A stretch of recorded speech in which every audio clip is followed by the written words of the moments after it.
as we begin. So we are recording this presentation, and this will be made available to you all as well as being up on the UCOP website. A couple of people that I want to shout out, special thanks for putting this together.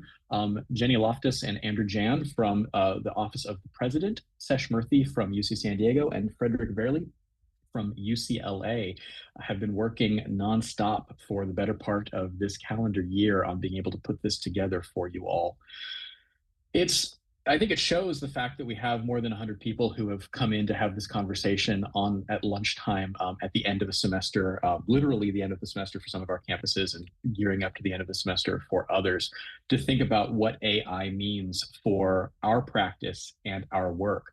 So we really want today to be about helping you all understand, if you want to start using AI meaningfully, what is possible and what does that mean to start? Now, that is not AI 101, but this is really thinking about how these particular faculty members have engaged with this concept and utilized it to enhance and maybe in some cases even rethink their practices.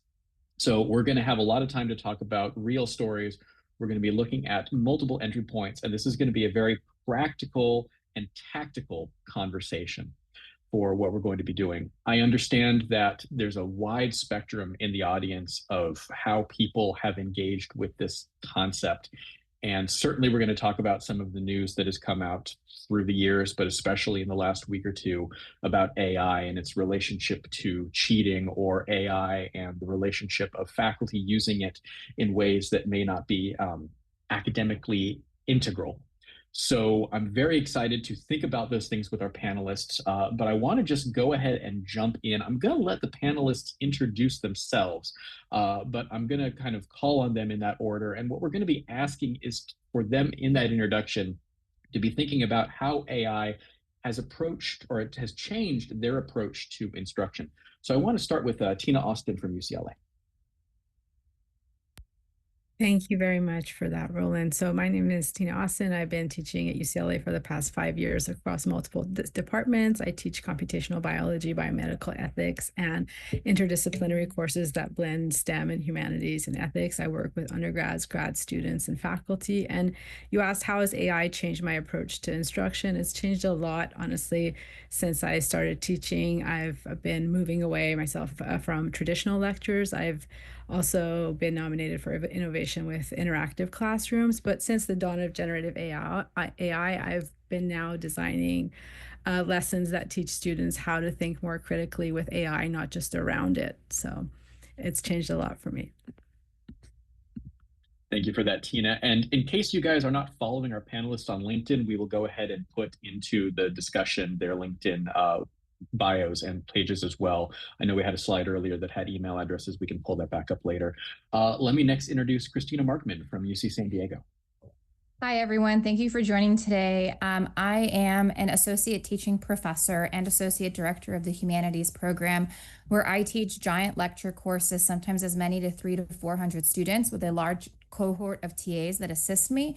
And in my role as associate director of the humanities program, I oversee a cohort about 45 to 50 TAs with a constant turnover in our instructional staff.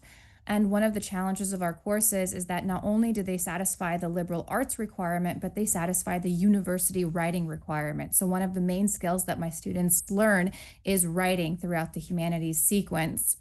And in terms of how AI has changed my approach to instruction, well, it's really shifted my focus from a product-based to a process-based teaching process, where I've replaced the essay as the sole measure of student learning with smaller scaffolded tasks that I feel have the benefit of helping students better understand their writing process, building time management skills, but also inspiring that confidence that students need in their own thinking, reducing their reliance on outside support at the last minute.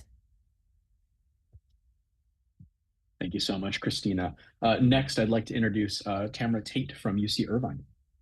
Hi, I'm Tamara Tate, the Associate Director of the Digital Learning Lab at the School of Education at UC Irvine, where I research the use of digital technologies in both secondary and post-secondary education.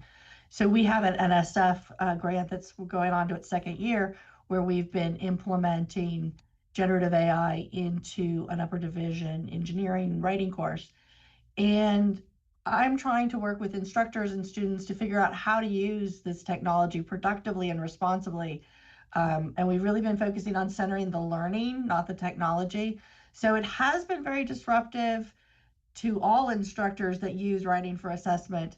And I like very much what Christina said about the process, not the product, and the smaller sorts of interim measurements on how the work is going. We find that's true too. We also find that the disruption is forcing, giving an opportunity to instructors to look at courses that maybe they haven't looked at in a while and make sure they're really clear on what the learning objectives are and make sure that their assessments are aligned with those learning objectives, because they tend to float around over time. And it's also giving them a chance to do things like active learning and consider different types of assessment for universal design for learning. So we're seeing some of the instructors are able to really reinvigorate their courses that they've been teaching in some of our cases for 10 years or more. Thank you, Tamara. And then last but not least, Eric Van Dusen from UC Berkeley. Hi, everyone. Eric Van Dusen. I teach in economics. I teach in data science, and I'm also in the staff supporting data science. I teach a class with 100 to 200 students in big lecture classes where I do coding demos of Python examples to illustrate different concepts in economics. I'm basically into the interdisciplinary work around data science and building curriculum for other types of classes that aren't stats or CS, but that integrate data science into other types of classes.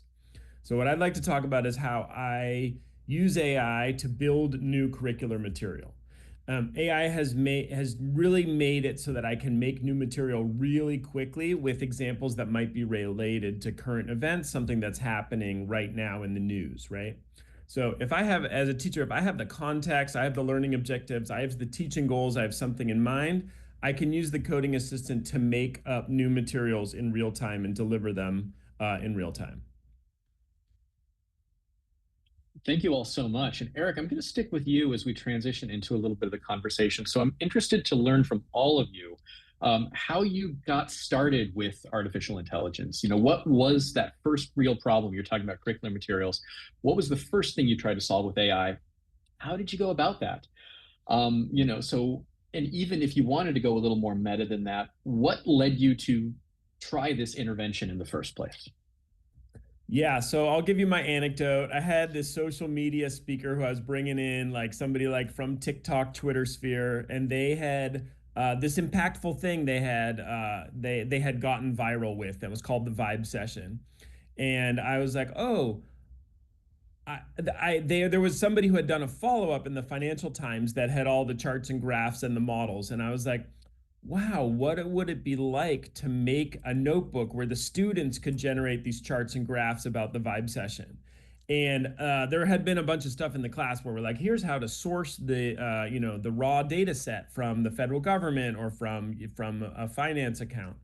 So the thing that was a big breakthrough for me was when I went in and with the coding assistants and talking to the LLM models was able to basically build this like dream curriculum that I wanted to build in like a couple of hours, right?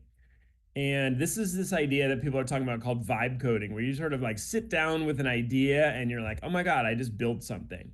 And it would have taken me days or weeks working with a student, you know, to build it out. And they're like, I had it, I could teach it, I could iterate it, I could change it.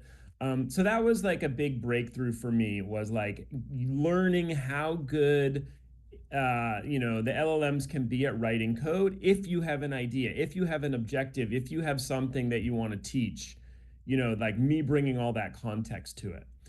So it was just a fun example. And now I use it on the, this year I tried doing it in the first week. You'd be like, oh, here's all the things you're going to learn over the course of the semester summed up in this like 1.5 hour exercise. Here, I'm going to show you soup to nuts. And then I go to the end of the semester and be like, here, look, we did this, we did this, we did this, we did this. And so it's a nice way to bring together learning objectives for the class in a big illustration. Thank you for sharing that. And I'm going to rabbit hole on vibe coding after we're done today.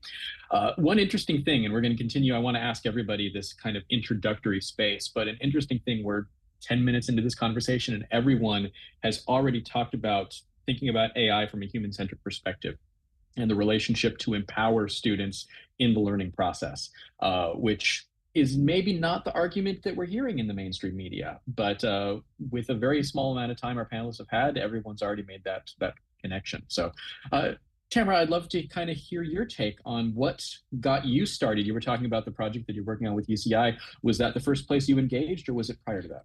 It was. We the very early days of ChatGPT, if everybody can go back, a whole 2 years, there was a lot of news about, writing is over, writing education is over, writing instructors were freaked out.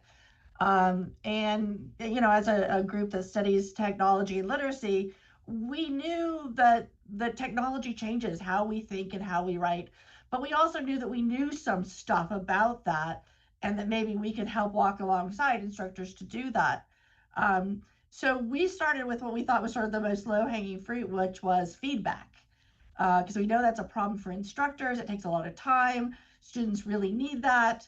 And we also know students don't do a lot of revision, and that feedback can help motivate that. They also don't do much planning. And we thought maybe those are two spaces where we could kind of get the AI in there without taking away from the learning process or their skills. Even if, AI does take over all writing, the ability to plan, you heard Eric say he had all these thoughts on what exactly he wanted to do. All of that will make you better at prompting, if nothing else, right? And revision means you go through it with your knowledge, what you know as a human, and make sure that the output the AI generated is better and right and meets your needs. So we thought if we took these two ends, even if AI was the only thing to ever write again, those were still going to be productive. And so we built a product with the funding from the National Science Foundation that's an AI-based writing tool that gives instructors the ability to curate the types of interactions students can have with AI, because especially early days, instructors were very nervous about letting them just go out into the open. And so we created what Mark Worshire calls sort of a walled garden, where we embedded some initial prompts that start the interaction with the AI. They're the very first prompt that the AI gets. And we embedded in things that we knew about good pedagogy, what good feedback looks like. They're Socratic, asking questions back and forth. And then we let the students go on and have more interaction on their own, because we also want to be teaching them AI literacy and giving them a real live ability to practice so that eventually they can go out and use commercial models. We don't want them being in our research universe forever. It also lets us and their instructors look at those conversations and start to understand, when we compare them with their writing, what's working, what isn't, what's productive, what isn't. So it's been really fun. I do have some stories, having looked at some interesting conversations now over the last 2 years. But the students are using it productively, in many cases for their writing, which is wonderful to see. Thank you so much. And we're going to have some time for some of those stories. And I graduated from the University of Texas in the Michener Center for Writers. I love that we're having a writing conversation and thinking about Michener's famous quote, "I'm not a great writer, but I'm an excellent editor." And so that's the planning process in place in that space. Christina, you were talking about kind of rethinking the essay as the gold standard of the educational or the writing course. I'm interested was that what led you into working with AI, or was it something else that put you into this conversation? Yeah, so there's what I do in my own classes, which has been to break down the essay into the small components of the writing process, and basically empowering students to complete those components with, in a time managed way, so that they build their confidence towards the final product and don't feel the pressure to then look for outside sources in order to write that essay at the last minute. That's what I do in my own instruction. But actually, in terms of how AI has impacted my teaching, it's more impacted how I administer the program and how I interact with my teaching assistants. So one of the consistent problems that we face in large enrollment courses, lecture courses, is the impersonalized experience of the students, right? Students complain that they don't have that one-on-one interaction, which in previous years or in previous iterations, we've attempted to solve with discussion sections that are led by teaching assistants. But of course, we have found that in recent years, our turnover of teaching assistants has made it extremely difficult to provide a consistent instructional and especially evaluative experience for student writing. And so in terms of looking at how to use AI, I started looking at how do I create a more personalized experience for my students in a large-scale classroom, and how do I help my teaching assistants evaluate student essays in a consistent way that also takes off or unloads some of that cognitive work that goes into constantly providing commentary, which is quite overwhelming. And so I am currently developing my vision for AI, which will be a tool that supports TAs in the evaluation process, right? So TAs will essentially be working with a kind of AI assistant to provide student feedback, and then that will open up their time to conference one-on-one with the students. And this also goes to some of the concerns that have been raised about academic integrity when it comes to writing with AI.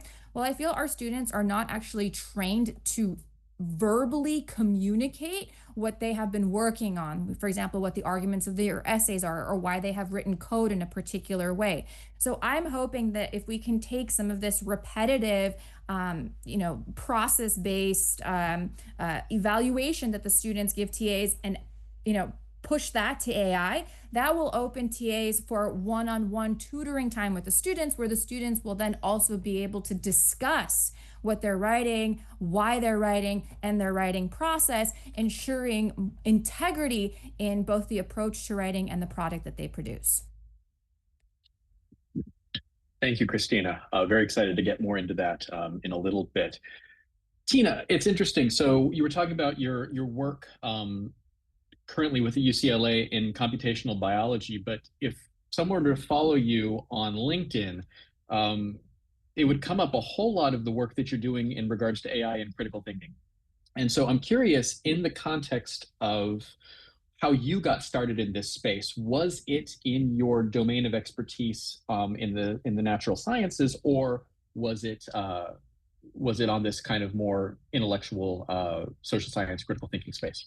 Thank you. That's a great question. You're right. When I started using AI, I started using Gen AI the week ChatGPT was launched. I did a survey back then in my class, and only 5 to 10% of the students knew about it. And then later, only 20% were using it. I was very curious about teaching across different disciplines. And like Christina and Eric, I also had both large classes of 20 or 30 students and larger 200 students. So I was as I was experimenting, I remember they mentioned I was one of the first faculty to point out that it was even making mistakes. And we tried lots of experiments in the classroom, from AI summaries long before Google and Amazon were doing AI summaries.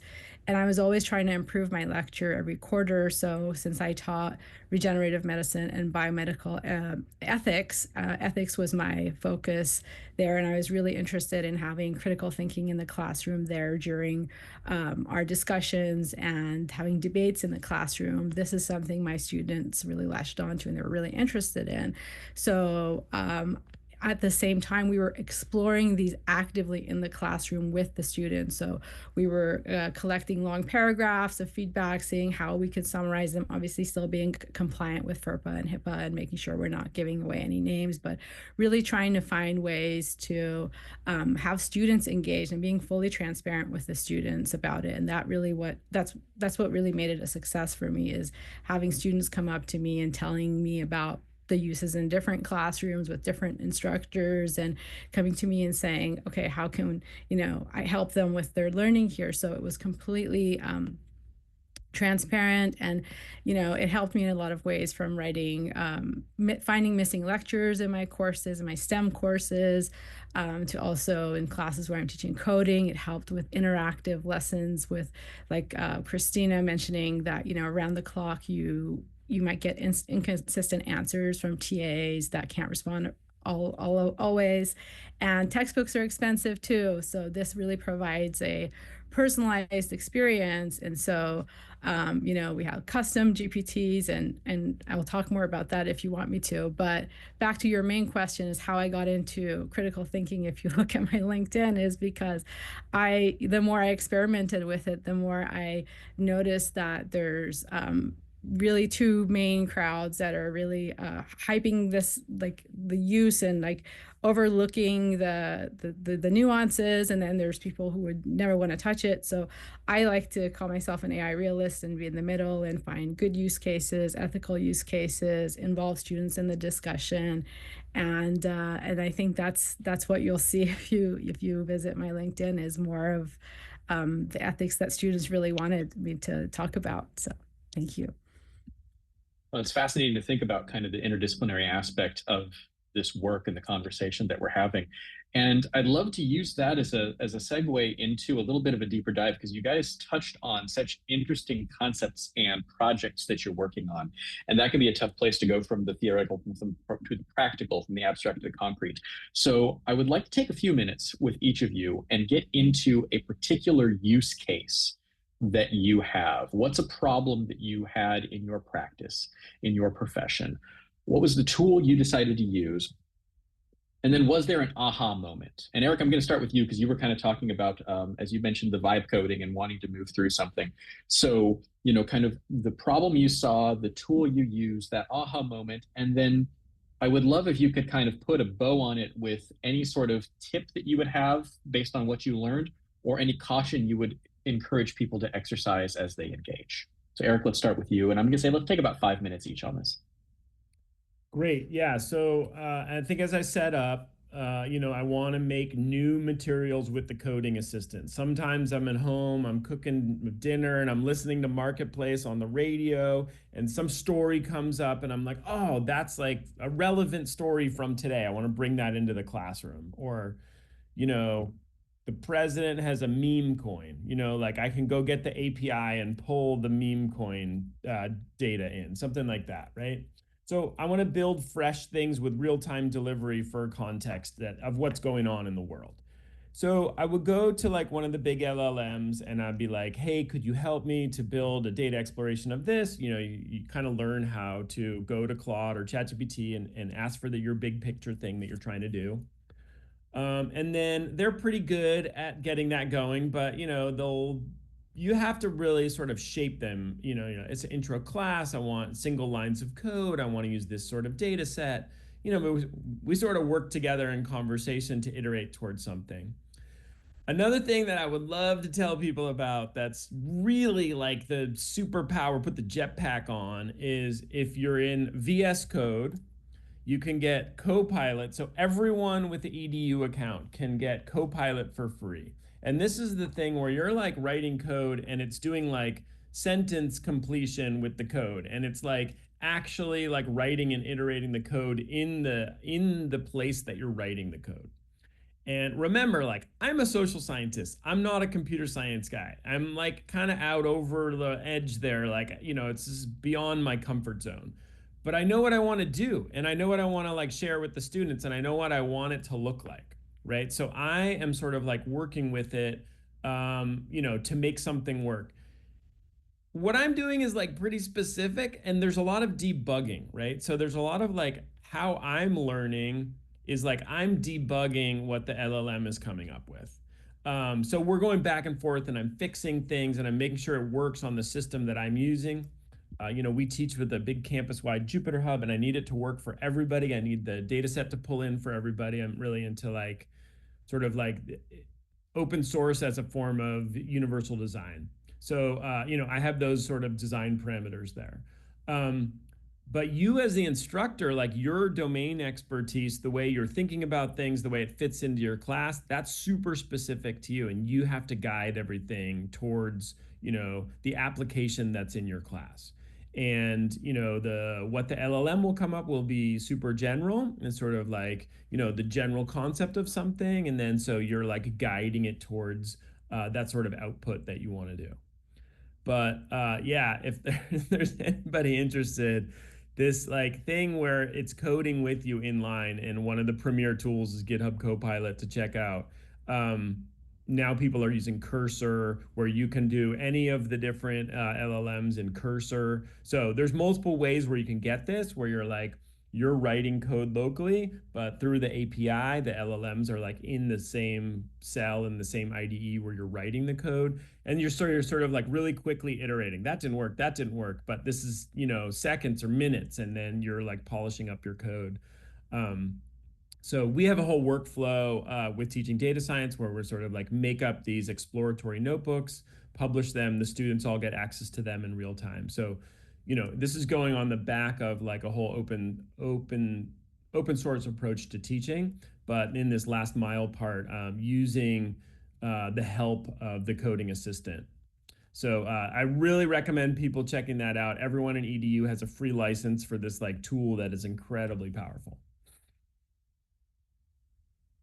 Eric, thank you so much for sharing that. And just there was a question that came up earlier in the chat. What is a GPT? And we want to recognize that everybody here is at a different space. If you have any questions, Eric mentioned Copilot, which is, you know, associated with GitHub. If you have any questions about where these things are, please put those in the chat. We'll be able to answer those. But I think it's fascinating if you look at somebody with training in economics who has gone down the GitHub Copilot rabbit hole into data science and computing. It's fascinating to think about what this technology can mean for your practice and what how that stretches through different disciplines.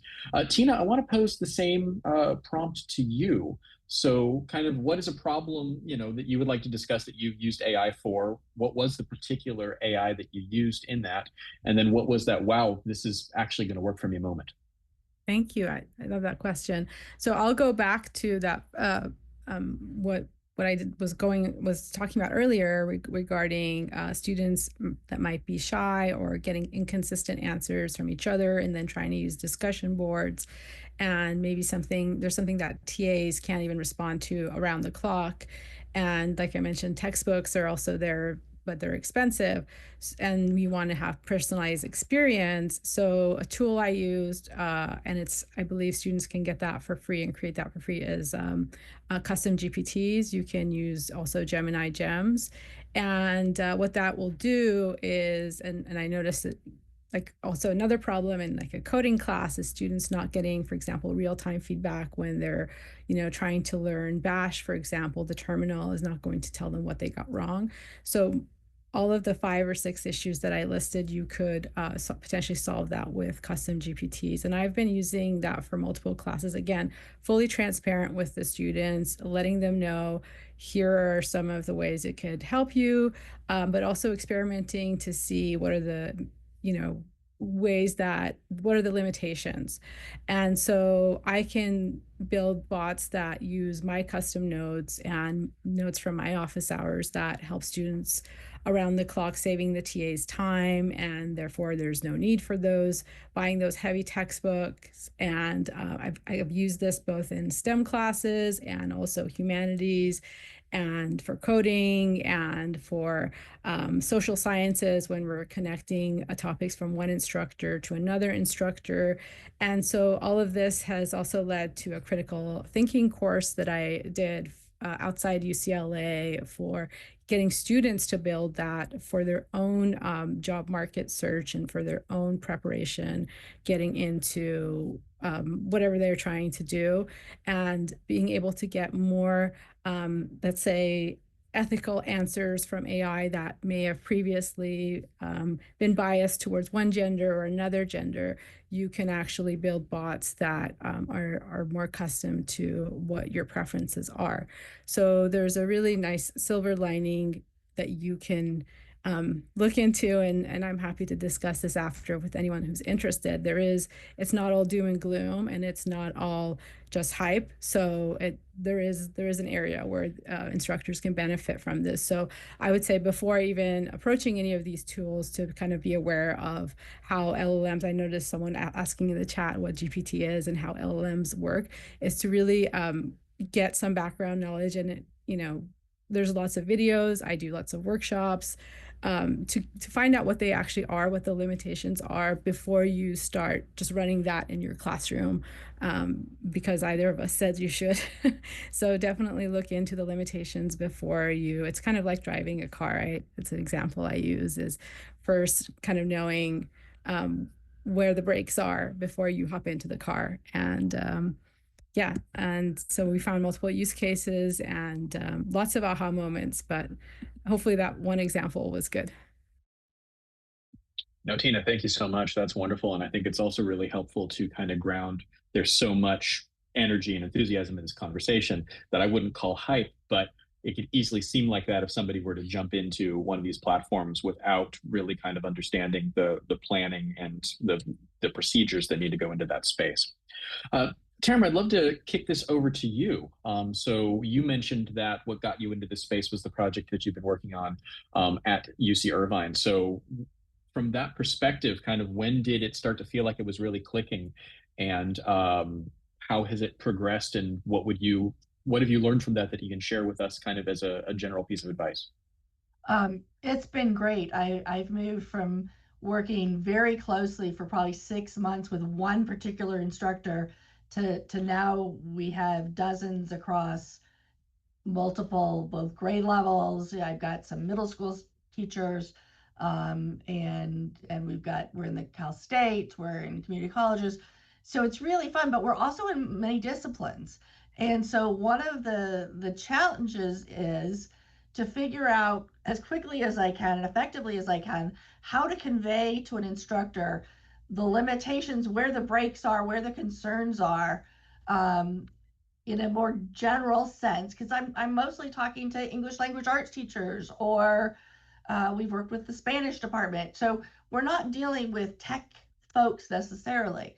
And so one of the first things I have to do is explain some foundational stuff about how the AIs work, what we're learning about, and kind of give them a few ideas of what an AI, a generative AI can do, so they can then kind of scroll through in their head their learning objectives and figure out where those meet naturally. So whether I'm talking to an art history teacher or an English teacher or a computer science teacher, I try to give them some good use cases. So, like, for example, one of the things that AI does really well is it takes on a persona. And this is kind of a weird thing that AIs do, but we've found it's quite useful, and it can be used in a whole bunch of different ways. So a persona is when you tell the AI chatbot what you want them to act like in your back and forth interaction.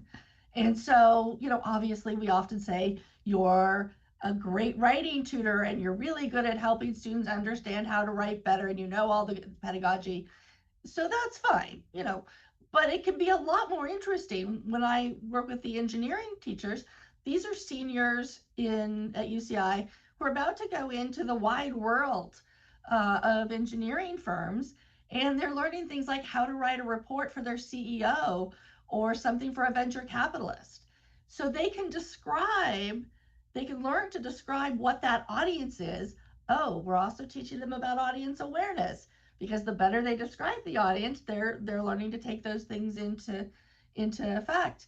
And it's really fun to make it a really snarky venture capitalist maybe, and that engages the students, but it's also teaching them how to write for an audience. We have another instructor who uses it as a debate opponent to help the students develop counter arguments. Counter arguments are hard for students. We also use it in our middle school classes because they don't have the slightest idea what a counter argument is, right? So you can explore additional arguments for a debate activity and then go into a live debate activity with people, real humans, and be better prepared. Another one has them act like a stranger at a conference and has his students practice their elevator speeches using voice to text, right? So these are all very specific to the learning goals that my instructors will have, but can take on that use of a persona in a way that is helpful and interesting. We have a lot of stories, as I said, aha moments. I had one just this week where an instructor slacked me and said, you guys need to go check out the conversation of XYZ, because our tool lets us see the back end. She was teaching in class and the students are super engaged. And so we looked and saw, and these are seniors in spring. All right. I mean, we engaged is amazing. But it was cool because they were kind of playing around, but they were actually doing real work too. They had a group activity, and they put the group activity in with the names for each person who wrote each section. And they had the PapyrusAI, is the name of our tool, had it grade and give feedback on each section, what each section could do better. And then they kept pushing it to, no, be more critical, be more cranky, be really, it's okay. You can be really mean. They even said, like, do not be scared to thrash on each section. And that really excited me because one of the AI literacy things we're trying to teach, because our tool tries to teach not just whatever the actual content of the course is, but also really infuse some AI literacy in there. So these students walk out the door having a sense that AI hallucinates and how it works and how to prompt well.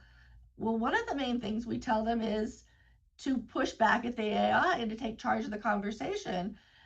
And that's what they were doing. They were doing what we said, to be the boss of the AI. They were in control. They were the authors of what was happening, and they clearly had the agency, and that was really fun to see. They also found that it could talk like a pirate and had a decent Gen Z persona and could do some rhymes. But all in the interest of exploring the tool playfully, which can be a helpful way to get a real sense of it.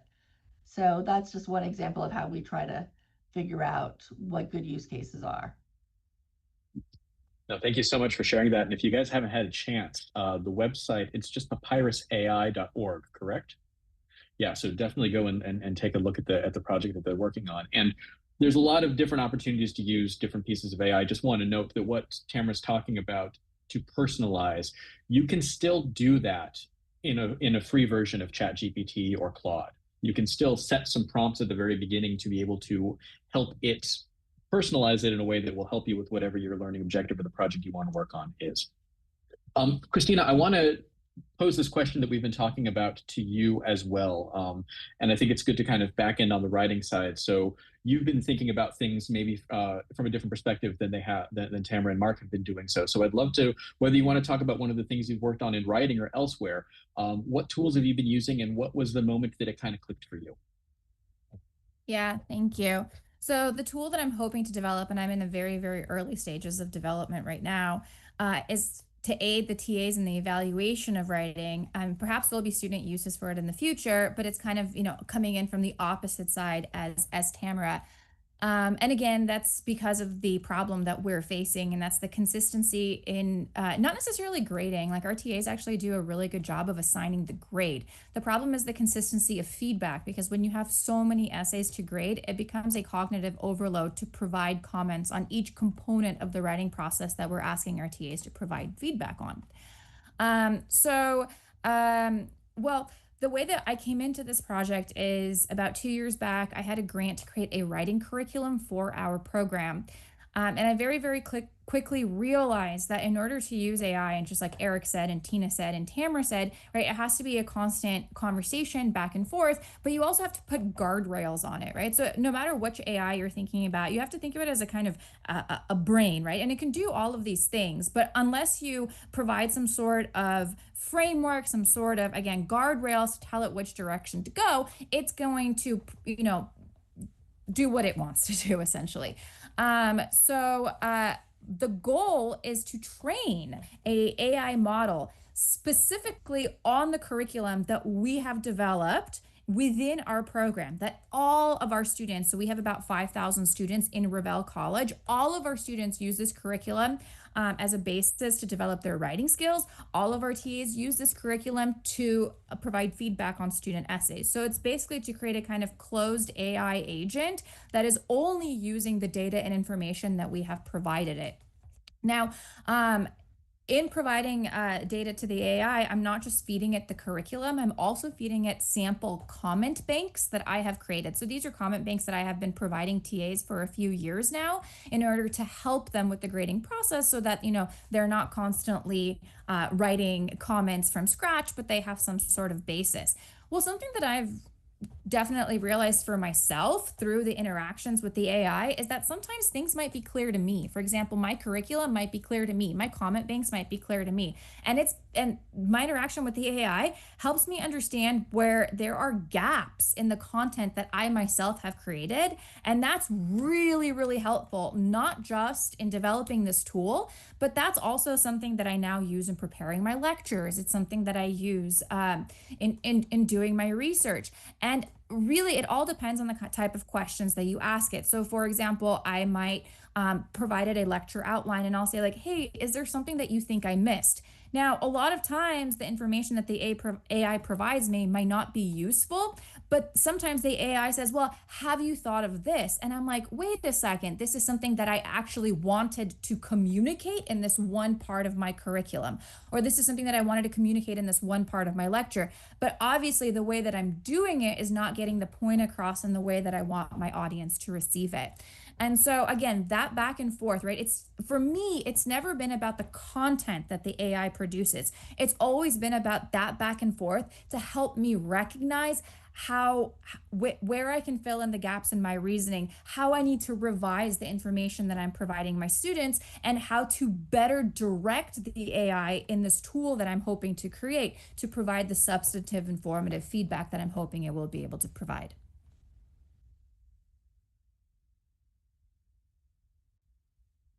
Thank you so much for sharing that.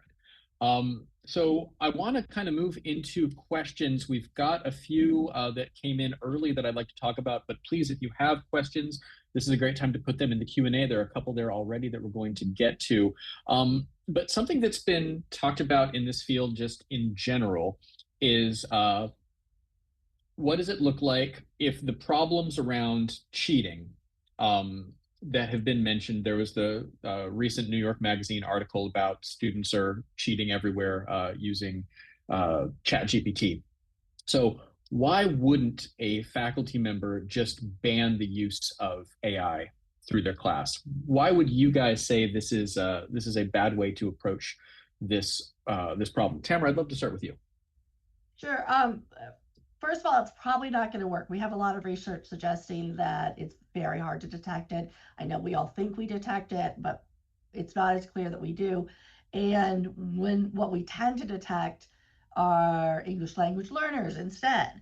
This is very problematic. And as an equity issue, I came to this thinking it was important to teach students how to use it so that they could decide if and where and when. And I didn't want only my students who have tech families to know how to use it. I want all students to know how to use it, to have access to it, to make the decision for themselves in an informed way, especially for minoritized groups for whom a lot of this algorithmic stuff is very weaponized, right? And so I want them to be active participants in deciding in a safe space and getting that knowledge so they can make a true decision down the road. And they're prepared for, what is probably going to be out there in the world when they go into their careers, right? I don't want them to be less prepared than somebody coming from Stanford. Thank you for sharing that. And an interesting point in regards to the validity of detection software or lack thereof. There's a recent article in the New York Times that talks about what the fear of ChatGPT is doing to honest students. And interestingly, Janae Cohn, who's the director of the Center for Teaching and Learning at Berkeley, is quoted in that saying that what the fear of AI plus the reliance on these technologies that are not terribly accurate is eroding trust between student and teacher. Anybody else want to jump on that question before we move on? Tina, please. Yeah, just and real then quick. Christina. Yeah, so I like what Tamara mentioned. I would also say if you ban it outright, there's still students that would still potentially use it. Maybe, like you said, it's also impossible to those detection tools aren't always accurate. But it's also impossible to nowadays ban some tools that we already have that have AI implemented in them, like Google summaries, or you may not know that AI is already in, for example, the Adobe tool that you're using. So to say banning AI is starting to look more like you don't know that AI already exists in a lot of these tools. So, and you also miss the chance to teach them how to evaluate AI and question its output. So it's a really good opportunity to use that as a chance to evaluate it, use it ethically. But when I don't use AI, when I would say I don't use it is when accuracy is important, or context is important, or in science, for example, details are very important. AI is a very creative tool. If the temperature is set high, you're going to get a lot of creative answers. But for science, for example, you're not always going to get a creative you don't want a creative answer is what I'm trying to say. So again, having that discussion with students on when to use it and when not to use it, when laptops should be closed, when we're having debates, when we're having presentations, and also don't use it if you're not the expert in the room or don't know exactly what the output is, and just evaluate it. Just use it and get for quiz questions. I've seen people use it for quiz questions when they're not entirely sure about the answers, or haven't gone through it with their TA or their students. So thank you. Thank you, Tina. Christina. Yeah, thank you. I'm actually going to give a concrete example of what I've been doing in my classes, and like going back to what Tina and Tamara was saying, that it's really important for students to understand what are the ethical uses of AI. So again, I teach humanities and writing classes at predominantly STEM university, UCSD. And my students have always complained about why they have to take these courses. And of course, I've listed learning objectives in my syllabus, over the years that I've been teaching. And, I've tried to explain these learning objectives to my students. So in winter quarter, I did something very different, is I actually kind of enumerated the learning objectives and associated them with components of the writing process.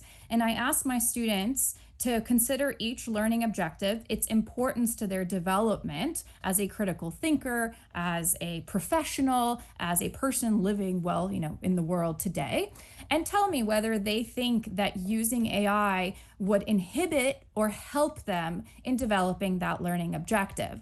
And, so students, basically, there were certain learning objectives. They said, okay, it's possible to use AI. And for certain learning objectives, they said, oh, no way. If I use AI on this, I'm basically going to miss the whole point of developing this skill. And so students, basically, by doing that for each learning objective, kind of signed a contract with themselves of when they would and would not use AI. Now, for each scaffolded assignment that I provided in writing in that class, I had the learning objectives then enumerated, and I asked students to reflect on what they did at the beginning of the quarter, so that they would, keep that contract with themselves.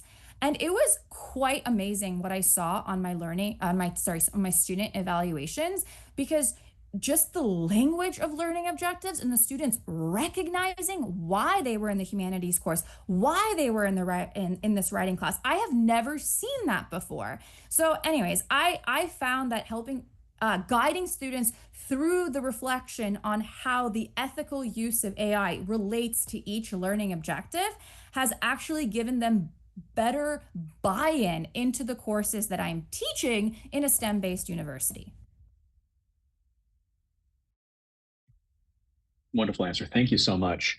I want to get to some of the questions in the Q&A. So Amanda wanted to ask, for those who are developing AI tools for the learning environment, how are you assessing ethical implications? Eric, I'd love to kind of hear your thoughts on how what you're doing for the classroom, you're considering those particular ethical questions. Well, it's how to change your assessments and how to change how you're going to ask questions is a super tough thing that almost everybody's struggling with, for sure. The whole university is sort of struggling with this, everybody in their own way. I try to give students tips and like how to do an unstructured project by yourself, and how to like go out there in the world and use some new data set and new project that's not scheduled and that's not scaffolded and set up like in the way my assignments are. And so you're like, oh, how would you use this on a new project, and how would you use this to solve problems that you might find out there in the world? And a lot of just exposure. Like I wanted to show them how the LLMs are built and what Hugging Face is and what model weights are, and like I'm not solving like general understanding of it, of what's behind it, but like show them the elements of the pieces of the puzzle of what this like huge industry that's investing billions of dollars right now, and just so they understand conceptually what's going on. Eric, thank you for sharing that. We got a couple more questions that I definitely want to get to because we're running low on time. Mindy has a question in regards to privacy and training on student and TA content for both Tina and Christina. So how are TAs using the AI to upload student content? How are we helping students understand the privacy issues when using the free LLMs? So Tina, I'll start with you. What are you thinking about in regards to the relationship on privacy and training labor like TAs for use of AI? Yeah, I think that's a very important question to not just kind of figure out on the fly. I think you would want to make sure that the tool that you're using, first of all, is it reinforcing bias? Is it excluding certain learners? And each institution, for example, UC Irvine, UCLA, they have their own, currently at this time, May of 2025, have their own different privacy policies regarding generative AI. So I would refer you back to what is currently the policy for your school right now. But for me personally, when I use it in the classroom, I don't just have them work with anything that's just out there. We go through everything step by step. We make sure students are informed, they're in control of how their data is used. We make sure that they've turned off, opted out of, Chat GPT or any kind of tool that they're using. The model training on your data is turned off. I know other schools at CSUs, they have their own version of it where it clears the cache at the end of the day when it comes to privacy, and not just using the tool for the sake of the tool, but also asking whether it actually helps build critical thinking or is it just automating busy work, right? And making sure that students are involved in the feedback loop, and we're not just using anyone's data irresponsibly. And and I also wanted to add a point to the answer that Christina answered earlier about avoiding assignments that don't really reliably assess their knowledge. So that's just one more thing that I would add to process-based learning. Thank you.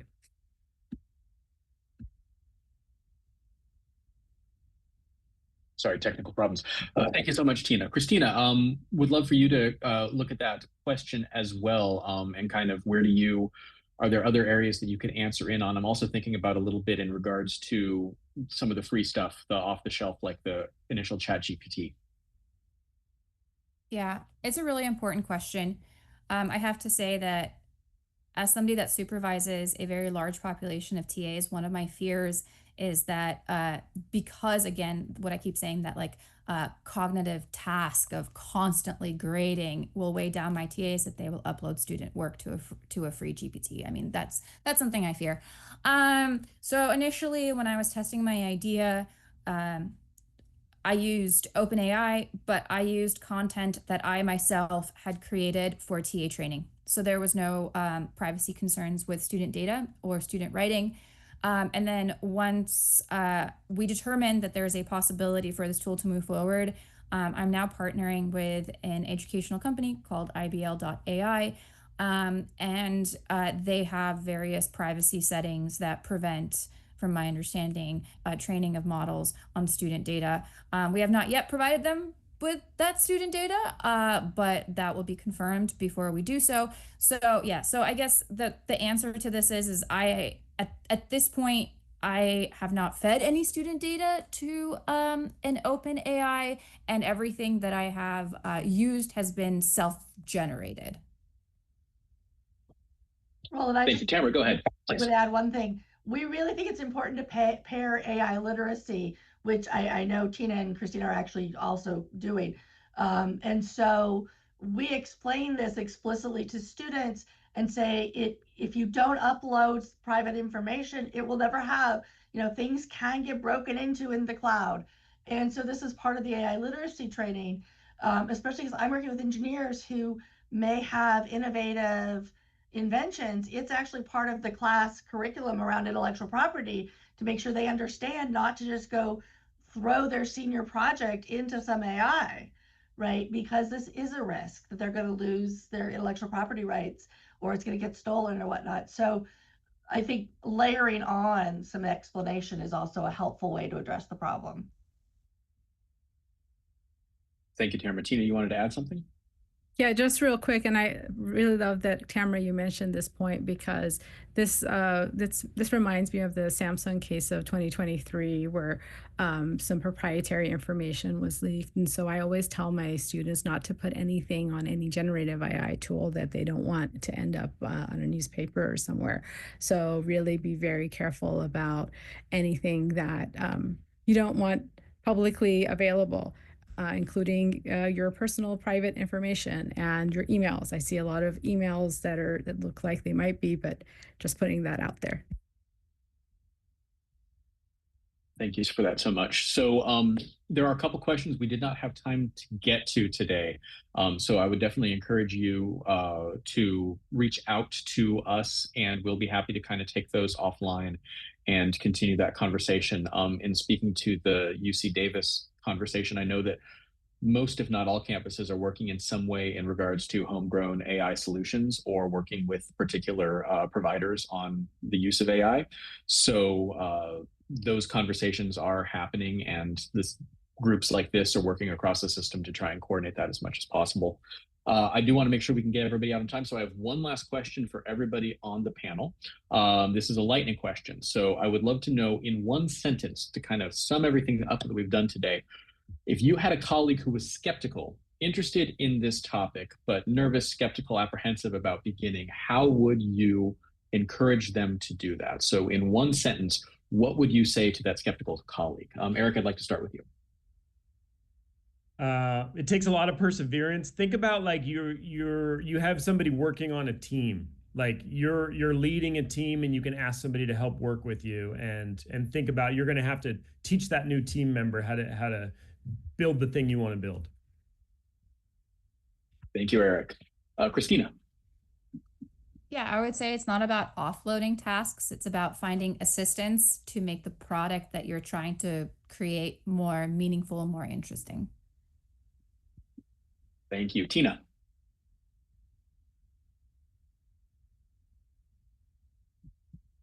You are muted. Yeah, I try to find the unmute button. Sorry. Yeah, so I would say stay skeptical, but also try using it for brainstorming, not necessarily better questions, or not necessarily better answers, but better questions. Use it for brainstorming, and start small, stay skeptical, and use it as a thought partner and not a co-author, and see where you go from there. Thank you. And Tamara, why don't you bring us home? Sure. So I tell instructors who are really nervous about it to start with something personal, something low stakes, just to get familiar with it. So plan a trip, figure out a gift for somebody, figure out a meal, right? So that you can do it in a low stakes environment that's not going to share with the world, and then build up. Do something that will help you do your class, help you with some ideas for your syllabus or an activity. See how that goes. Then you can bring it to your instructional level, to the class. But build yourself up in safe ways and give yourself time. Thank you so much. And thank you all for attending today. Let's thank our panelists once again: Tamara Tate, Tina Austin, Christina Markman, and Eric Van Dusen. I want to invite you all to attend our next session, which is going to be May 29th, where we're going to be talking about safe handling of data in AI tools. So a nice dovetail from what we were talking about today. Thank you all. Have a wonderful rest of your day.